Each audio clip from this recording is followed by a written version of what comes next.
કે હું ગામડે ગામડે ઉમેદવાર થયા પછી જઈ રહ્યો છું લોકોની સમસ્યા સાંભળવા માટે, ગામ જોવા માટે, ગામના લોકોને મળવા માટે, મારી ઓળખાણ આપવા માટે, એમના મુદ્દાઓ, એમની સમસ્યા જાણવા માટે હું ગામડે ગામડે જઈ રહ્યો છું.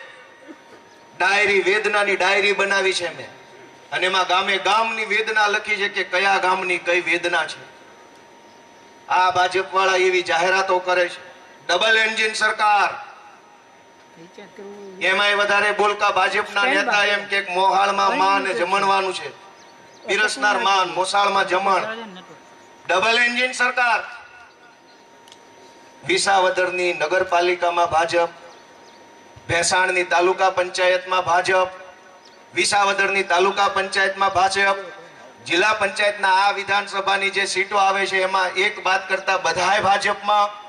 વિસાવદર, ભેસાણ અને જુનાગઢ ગ્રામ્યની તમામ તાલુકા પંચાયત, જિલ્લા પંચાયત અને નગરપાલિકાના મળીને 76 જેટલા સભ્યો ભાજપમાંથી ચૂંટાયેલા છે.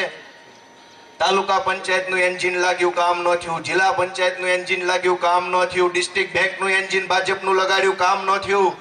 લોકસભાનું એન્જિન ભાજપનું લગાડ્યું, કામ ન થયું. છતાંય ચોંટ્યા જ છે ડબલ એન્જિન. આ ડબલ એન્જિન નથી, ધક્કા ગાડી છે. ધક્કા ગાડી કાઢો આને. એન્જિન તો એક હોવું જોઈએ, 5 હોર્સ પાવર નું હજર બમ એન્જિન. જુનાગઢનો ડુંગરો ચડાઈ દે ને એવું એક એન્જિન હોવું જોઈએ. આ 10 એન્જિન લગાવ્યા, તાલુકા પંચાયતનું, જિલ્લા પંચાયતનું, ડિસ્ટ્રિક્ટ બેંકનું, એપીએમસી નું 1000 એન્જિન લગાવ્યા તો ગાડી હાલતી નથી. આવો ભાખડો લઈને જાવું છે ક્યાં ભાજપ વાળાએ?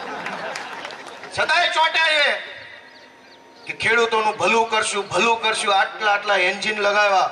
76 જણા વિસાવદર, ભેસાણ, જુનાગઢ ગ્રામ્યની તાલુકા પંચાયત, જિલ્લા પંચાયતમાં ચૂંટાયેલા માણસો છે, અને છતાંય પ્રશ્નોની કોઈ તાણ નથી.